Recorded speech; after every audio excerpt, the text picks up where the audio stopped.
Welcome back વિદ્યાર્થી મિત્રો. ભાઈ લાસ્ટ ટાઈમ આપણે લોકો ઇનડાયરેક્ટ સ્પીચ ની અંદર ઈ નિયમમાં એ ભાગ ભણી ગયા, એટલે કે સાદા વાક્ય ઉદ્ગાર વાક્યમાં. પછી બી ભણી ગયેલા પેલા ઓ આ આઉચ, કેવું થાય એમ ઓ આ આઉચ વાળા ભણી ગયા. ચાલો ભાઈ આજે ત્રીજો નિયમ ઈ માં સી, મોસ્ટ ઇમ્પોર્ટન્ટ. ભાઈ ધ્યાન આપજો, એ વાક્યમાં ઘણા બધા વિદ્યાર્થીઓ ભૂલ કરે છે, પણ દોસ્ત મારી જોડે જે ભણ્યા હોય ને ઇમ્પોસિબલ એની ભૂલ જ ના થાય. આ ભૂલી ગયા હોય તો ભાઈ યાદ કરી લેવું. ચાલો લખો ભાઈ સી નિયમ. આજે તમે ઈ ની અંદર ભાઈ ભણશો સી નિયમ. લખો મારી સાથે. જ્યારે ઉદ્ગાર વાક્યમાં, જ્યારે બધા મારી જોડે જ લખશે ભાઈ, જ્યારે ઉદ્ગાર વાક્યમાં પાછળ કર્તા અને ટુ બી નું રૂપ ન આપેલો હોય તો વાક્યને ધ્યાનથી વાંચી બહારથી યોગ્ય કરતા અને ટુ બી ના રૂપનો ઉપયોગ કરો.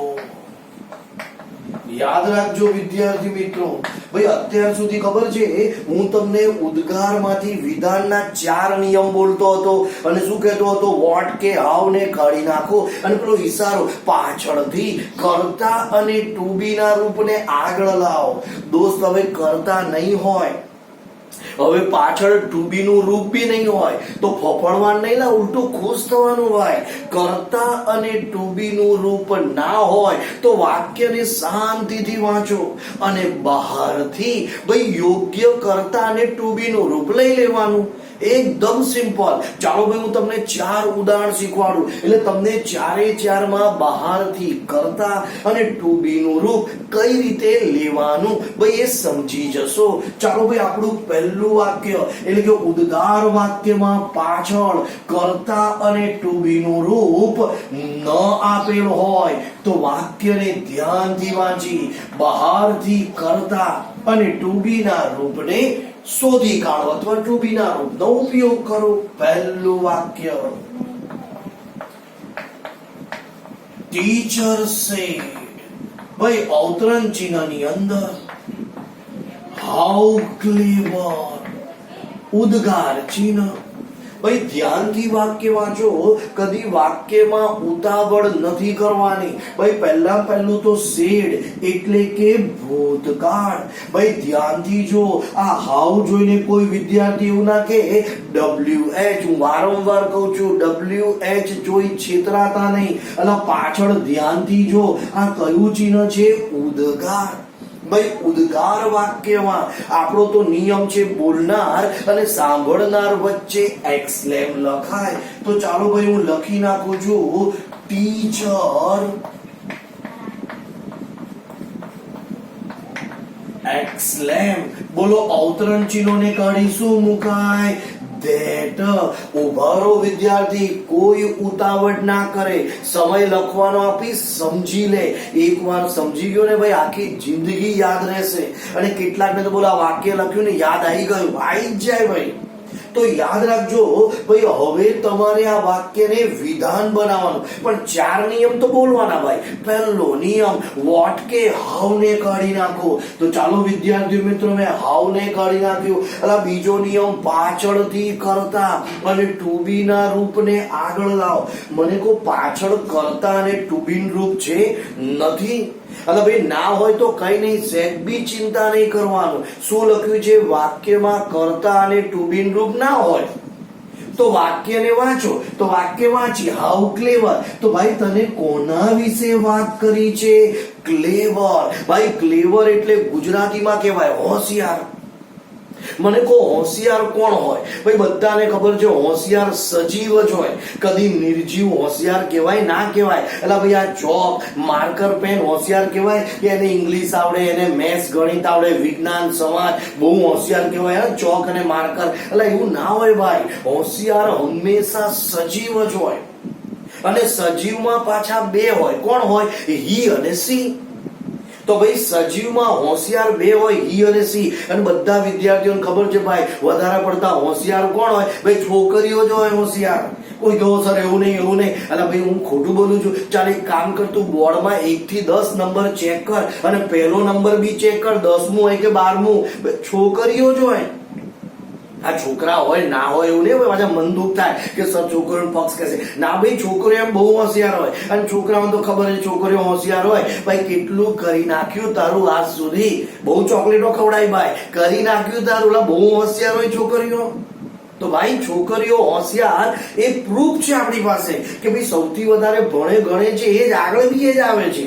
છોકરાઓ થોડી ઓછી મહેનત કરે, ખબર નહીં કેમ બિચારા ભૂલથી ઓછું ભાઈ ભણવામાં ધ્યાન વધારે. ના ભાઈ છોકરા અમુક ભણે છે, નહીં ભણતા એવું નહીં. ના ભાઈ હું બી એ જ કેટેગરીમાં આવું. પણ છોકરા કરતા છોકરીઓ હોશિયાર. તો એક કામ કરું, ચાલો ભાઈ છોકરી માટે કરતા જોઈ નીચે લખું છું સી. ભાઈ ટુ બી નું રૂપ શું આવે? ઇઝ. તો ભાઈ બહારથી આપણે કોઈ વિદ્યાર્થી કહો ના સર હું તો હી કરતા લઈશ. અલા ભાઈ અલા આ તો ખાલી ઉદાહરણ છે, રિયલ નથી. છોકરાએ હોશિયાર હોય, ચાલ તારા માટે હોય તો હી કરતા લઈ લો, ટુ બી રૂપ ઇઝ. પાછું અમુક જણને બહુ મનદુખ થઈ જાય, પણ ભાઈ હું તો છોકરીઓ હોશિયાર માનું છું એટલે કરતા તરીકે સી. ટુ બી રૂપ ઇઝ. ભાઈ ત્રીજો નિયમ an છે નથી તો નહીં લખવાનું, તો વધારાનું શું મૂકવાનું આપણે? વેરી. અને બાકી રહ્યું શું? ક્લેવર. ભાઈ વાક્યમાં તો સી ઇઝ વેરી ક્લેવર. કોઈ વિદ્યાર્થી કહો ના સર મેં તો આવું લખ્યું છે, હી ઇઝ વેરી ક્લેવર. ભાઈ બંને સાચું છે, પણ ચાલો ભાઈ હું તો છોકરીઓ હોશિયાર છે એટલે લખું છું સી. ભાઈ એક્સલેમ એટલે ભૂતકાળ, તો ઇઝ ના બદલે વોઝ. અને વધારાનું શું મૂકવાનું ભાઈ? વેરી. અને બાકી રહ્યું શું? ક્લેવર. લો વિદ્યાર્થીઓ વાક્ય બની ગયું સી વોઝ વેરી ક્લેવર. ચાલો એક બીજું વાક્ય ધ્યાન આપો. Father said to me. ભાઈ અવતરણ ચિહ્નની અંદર હાઉ બ્રેવ, ઉદ્ગાર ચિહ્ન. ભાઈ યાદ રાખજો વિદ્યાર્થીઓ, કદી બી પરીક્ષામાં ઉતાવળ નથી કરવાની ભાઈ. શાંતિથી વાક્ય લખવાનું, કોઈ ચિંતા નહીં. એટલે ઇંગ્લિશ હવે રમત લલ્લુ પંજુ છે, આ બધાને ઇંગ્લિશ આવડે. તમે તો બધા માસ્ટર છો યાર. ચાલો ભાઈ સેડ ટુ એટલે ભૂતકાળ. ભાઈ ધ્યાનથી જો, આને કહેવાય WH જોઈ કોઈ વિદ્યાર્થી છેતરાય નહીં, કેમ કે એમાં પાછળ પ્રશ્નાર્થ બી હોઈ શકે. જો અહીંયા કયો નિશાન છે? ઉદ્ગાર. અને ઉદ્ગારમાં બોલનાર સાંભળનાર વચ્ચે એક્સલેમ મુકાય. ચાલો હું લખી નાખું છું. ફાધર. ભાઈ એક્સલેમ નો સ્પેલિંગ માં ભૂલ ના કરતા, એ તો તમારું ગુચ્છું થઈ જશે ભાઈ. એક્સલેમ મી. યાદ રાખજો ભાઈ, ફાધર એક્સલેમ મી. અવતરણ ચિહ્નોને કાઢી ધેટ. બસ બધા વિદ્યાર્થીઓનું ધ્યાન બોર્ડ ઉપર. ભાઈ ઉદ્ગારને વિધાન બનાવવાના કેટલા નિયમ? 4. પહેલો વોટ કે હાવ ને કાઢી નાખો. કાઢી નાખ્યું વાક્ય ભાઈ, વાક્ય. અહીંયા હાવ ને કાઢી નાખ્યું ભાઈ. બીજો નિયમ શું? પાછળથી કર્તા અને ટુ બી ના રૂપને આગળ લાવો. હવે કોઈ ભોળો વિદ્યાર્થી હોય, ઓ સર કર્તા ને ટુ બી રૂપ નહીં. અલા ભાઈ નથી એટલે તો ભણાવું છું. ચાલ કર્તા અને ટુ બી રૂપ છે નથી, તો વાક્યને વાંચ. કોના વિશે વાત કરી? બ્રેવ. ભાઈ બ્રેવ એટલે શું કહેવાય? બહાદુર. હું તમને જ પૂછીશ, ભાઈ બહાદુર સજીવ હોય કે નિર્જીવ? તો સ્વાભાવિક વાત છે, તમે બધા કહેશો સર બહાદુર તો સજીવ જ હોય. ભાઈ નિર્જીવ બહાદુર હોય? માનો અત્યારે હું ભણાવું છું, મારા નીચે સ્ટેજ હોય, હવે મારું વજન, મારા પછી કેટલા બીજા બધા વજન વાળા આઈને ઉભા રહે, એટલે સ્ટેજ કેટલું કહેવાય શક્તિશાળી, બધાનું ઉચકી લે, બહુ તાકાતવર કહેવાય. તો સ્ટેજને ભાઈ બ્રેવ કહેવાય, બહાદુર કહેવાય? ના કહેવાય. ભાઈ બીજું તમે ઉદાહરણ આપો, તમે બે ને ત્રણ કલાક આમ બેન્ચીસ ઉપર આમ દબાઈને બેસી રહો, એક ને બદલે ચાર જણ બેસો, ત્રણ બેસો, અલા આ બેન્ચીસ કેટલી બહાદુર, તમને બધાને ઉચકે છે, અલા એ બ્રેવ કે બહાદુર કહેવાય? ના કહેવાય. ભાઈ બહાદુર તો કોણ હોય? સજીવ, અને એમાં બી બે હોય, હી અને સી. ભાઈ હવે યાદ રાખજો, બહાદુર તો છોકરા જ રહે, સવાલ જ નથી. કોઈ છોકરી અત્યારે કશું ના કહે, ભાઈ બહાદુર તો છોકરા જ હોય. ભાઈ છોકરીઓ, મેં તમને આગળ માન આપ્યું, ભાઈ ક્લેવર છોકરીઓ, બહાદુર તો છોકરા લડે.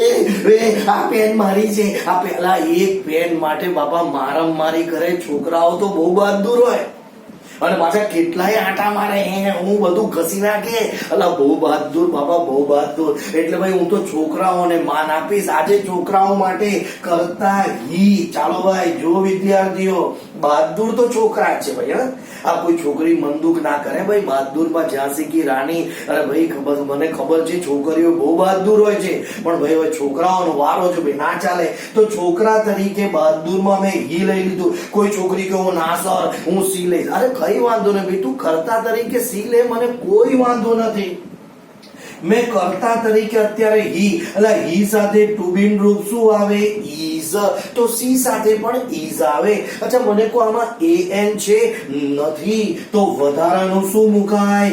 વેરી. અને બાકી રહ્યું શું? બ્રેવ. તો લો વિદ્યાર્થી, વાક્ય બની ગયું, હી ઇઝ વેરી બ્રેવ. કોઈ છોકરી કહ્યું સર મેં લખ્યું સી ઇઝ વેરી બ્રેવ, અને બધું સાચું છે, પણ આપણે અત્યારે અહીંયા હી લખીશું. તો ભાઈ જો મેં ઉપર સી લખ્યું હતું, છોકરીઓને માન, તો ભાઈ હવે છોકરાઓને માન આપવો પડે ભાઈ, એટલે હી. એક્સલેમ એટલે ભૂતકાળ, તો ઇઝ ના બદલે વોઝ. અને ભાઈ હવે વધારાનું હું આ કાઢી નાખું છું, કારણ કે આપણે એડિશનલ લખ્યું હતું, વધારાનું વેરી, અને પછી આવે ભાઈ બ્રેવ નું બ્રેવ. તો ચાલો વિદ્યાર્થી મિત્રો, 1 મિનિટનો સમય ભાઈ વધારે કહેવાય, ઝડપથી લખી લો, આનો ફોટો મળશે.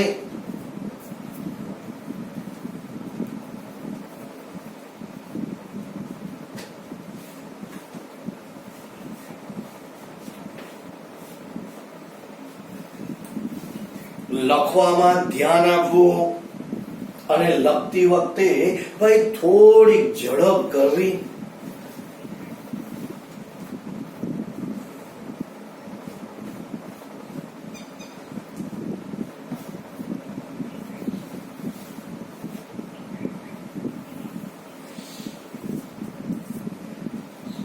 તો વિદ્યાર્થી મિત્રો, લખાઈ ગયું હશે, એટલે હું ભાઈ ઉપરનો આ નિયમ ભૂસી નાખું છું, અને એક વાક્ય પણ હું અહીંથી ભાઈ રબ કરી દઈશ, એટલે કે ભૂસી નાખીશ. ચાલો ભાઈ હવે ત્રીજા વાક્યમાં ધ્યાન આપો. ભાઈ ત્રીજું અને ચોથું વાક્ય બધા વિદ્યાર્થી માટે મોસ્ટ ઇમ્પોર્ટન્ટ. ભાઈ એમાં તમે જરા ધ્યાન આપજો. ચાલો ભાઈ ત્રીજું વાક્ય, The student said. The student said. ભાઈ અવતરણ ચિહ્નની અંદર what an idea ક્વેશ્ચનમાં, અરે સોરી, ઉદ્ગાર ચિહ્ન. ભાઈ યાદ રાખજો, આ બધા ઉદાહરણ છે ને બોર્ડના ફેવરેટ છે. 9, 10, 11, 12, 10 અને 12 ના બોર્ડમાં તો આ બધા વાક્ય આવે, જે તમને ભણી ગયા ને, તમને યાદ એવો સરે આ ભણાવ્યું હતું, બેઠું લખીને આવવાનું. ચાલો ભાઈ ઉદ્ગાર વાક્ય, પહેલા આપણે એક કામ કરીએ, 3 વસ્તુ ચેક કરીએ. સેડ એટલે ભૂતકાળ, આને કહેવાય WH, અને આને કહેવાય ઉદ્ગાર. ભાઈ ઉદ્ગાર વાક્યમાં બોલનાર સાંભળનાર વચ્ચે એક્સલેમ મુકાય. ચાલો વિદ્યાર્થીઓ, હું લખી નાખું છું, તમારે લખવાનું નથી, બોર્ડ ઉપર ધ્યાન આપવાનું છે. The student exclaim. બધાને ખબર છે અવતરણ ચિહ્નોને કાઢી ભાઈ કમ્પલસરી ધેટ. હવે ઉભા રહો વિદ્યાર્થીઓ, ઉદ્ગાર વાક્યને વિધાન બનાવવાના 4 નિયમ. પહેલો નિયમ, વોટ કે હાવ ને કાઢી નાખો. લો ભાઈ મેં કાઢી નાખ્યો. ભાઈ પાછળથી કરતા અને ટુ બી ના રૂપને આગળ લાવ. વિદ્યાર્થીઓ પાછળ કરતા અને ટુ બી નું રૂપ જે નથી તો આપણે શું ભણ્યા ખબર છે? કરતા અને ટુ બી નું રૂપ ના હોય તો બહારથી યોગ્ય કરતા લાવ. પણ કોના આધારે? વાક્ય વાંચો. એટલે ભાઈ કોના વિશે વાત કરી? આઈડિયા. ભાઈ આઈડિયાનું ગુજરાતી થાય વિચાર. હું તમને પૂછું ભાઈ વિચાર સજીવ કે નિર્જીવ? હવે કેટલાક કે સર સજીવ, કેટલાક કે નિર્જીવ. યાદ રાખજો વિચાર નિર્જીવ, આપણે સજીવ છીએ. અને આપણે બેઠા બેઠા કેવું કેવું ખતરનાક વિચારીએ. તો જુઓ ને ભાઈ, બોલો વિચાર જીવતા હોત તો વિચાર બહાર આવે અને તમે જેવું વિચાર્યું બધું કરીને પાછું આવે, કેવી મજા આવે. એટલે એવું ના હોય ભાઈ. આ વિચાર બહુ ખતરનાક હોય પણ વિચારને જન્મ આપનાર આપણે સજીવ છીએ. વિચાર તો કેવા હોય? નિર્જીવ. એટલે યાદ રાખજો વિદ્યાર્થીઓ, વિચાર નિર્જીવ. તો નિર્જીવ માટે કરતા કોણ આવે? બધાને ખબર છે નિર્જીવ માટે ઈટ. ભાઈ ટુ બી નું રૂપ ઈટ સાથે શું આવે? ઇઝ. તો આપણને કરતા અને ટુ બી નું રૂપ પડી ગયું. ભાઈ મને કહો ત્રીજો નિયમ એન છે.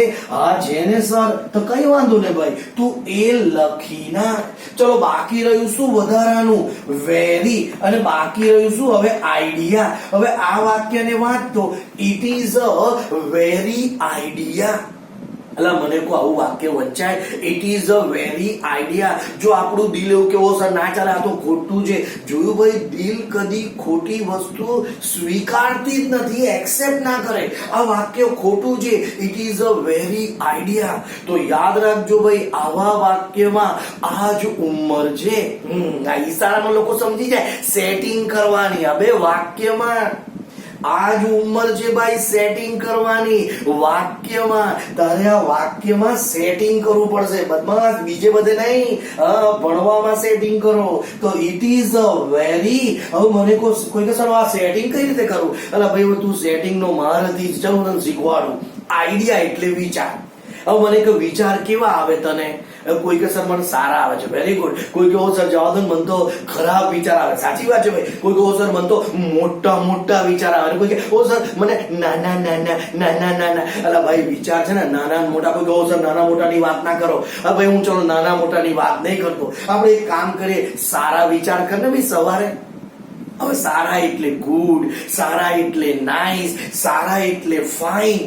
એક કામ કરું ભાઈ, આ ગુડ છે ને ગમે તે પણ સારું છે, હું વચ્ચે લખી નાખું it is a very good idea. કોઈ કહો ના સર ગુડ નહીં, હું નાઇસ લખને ભાઈ, મેં ક્યાં ના પાડી છે? It is a very nice idea. It is a very fine idea. જો ભાઈ હવે કેવું આ વાક્યનું સેટિંગ કેવું કમ્પ્લીટ લાગે છે ને? હા, એટલે ભાઈ અમુક વાર તમારે વાક્યને સેટ કરવા પડે. જો ભાઈ આપણું તો વાક્યનું સેટિંગ થઈ ગયું, ચાલો ભાઈ ઈટ નો ઈટ. અલા એક્સલેમ એટલે ભૂતકાળ વિદ્યાર્થીઓ. તો ઇઝ નું ભૂતકાળ થાય વોઝ, અનું વેરી નું વેરી, અને ભાઈ ગુડ આઈડિયા. પછી તમે જે લખ્યું હોય, નાઇસ લખ્યું હોય, ફાઇન લખ્યું હોય, વિદ્યાર્થી મિત્રો ચાલે. ચાલો ભાઈ હું તમને એક બીજું વાક્ય શીખવાડું છું, બરાબર ધ્યાન આપજો. ચોથું વાક્ય, the people said what an accident. ઉદ્ગાર ચિહ્ન. ભાઈ ધ્યાન આપજો બધા વિદ્યાર્થીઓ. આપણો તો ભાઈ પહેલો નિયમ છે 3 વસ્તુને ચેક કરો. બોલો સેડ એટલે ભૂતકાળ. ભાઈ આને કહેવાય WH. અને જોઈ લો ભાઈ WH જોઈ કોઈ વિદ્યાર્થી છેતરાય નહીં. આને કહેવાય ઉદ્ગાર. અને ઉદ્ગારમાં બોલનાર સાંભળનાર વચ્ચે એક્સલેમ. ચાલો ભાઈ લખી નાખું છું, ધ પીપલ એક્સલેમ that. ભાઈ ઉદ્ગારના વિધાન બનાવવાના 4 નિયમ. પહેલું વોટ કે હાવ ને કાઢી નાખો. ભાઈ બીજું પાછળથી કર્તા અને ટુ બી રૂપને આગળ લાવો. ભાઈ વાક્ય વાંચો, વોટ એન એક્સિડન્ટ. ભાઈ આમાં પાછળ કર્તા અને ટુ બી રૂપ નથી તો ઉભા રહો ભાઈ, આપણો તો નિયમ. અહીંયા કોના વિશે વાત કરી? એક્સિડન્ટ. ભાઈ એક્સિડન્ટ નું ગુજરાતી થાય અકસ્માત. હવે હું તમને પૂછું, અકસ્માત સજીવ કે નિર્જીવ? બધાને ખબર છે ભાઈ. હવે કોઈ બે વ્યક્તિ ભટકાય તો ભાઈ એ અકસ્માત ના કહેવાય. ભાઈ અકસ્માત એટલે શું કહેવાય? બે વાહનો ભટકાય. હવે કોઈ કહું સર જવા દો, કાલે છે ને છોકરો છોકરી ભટકાય, છોકરો તો બહુ જ ઘાયલ થઈ ગયો બિચારા. ભાઈ એને એક્સિડન્ટ ના કહેવાયેલા ભાઈ. હવે એ તો ભૂલથી ભટકાયા હોય. બે વાહન ભટકાય એને અકસ્માત કહેવાય.